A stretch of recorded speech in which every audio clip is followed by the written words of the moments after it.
how to delete all contacts saved to your WhatsApp account. Hey everyone, welcome back to the channel. If you are new here, don't forget to hit the subscribe button and turn on the notification bell to not miss any updates.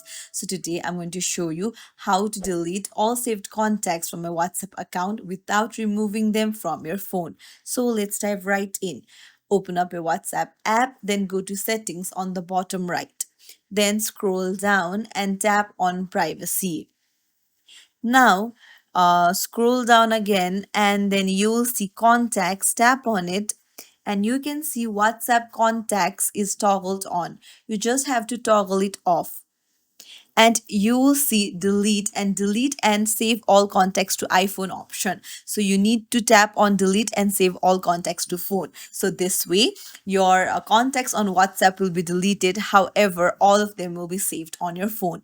It's as simple as that. If you found this tutorial helpful, don't forget to like and subscribe to our channel for more tips and tricks. Thank you for watching.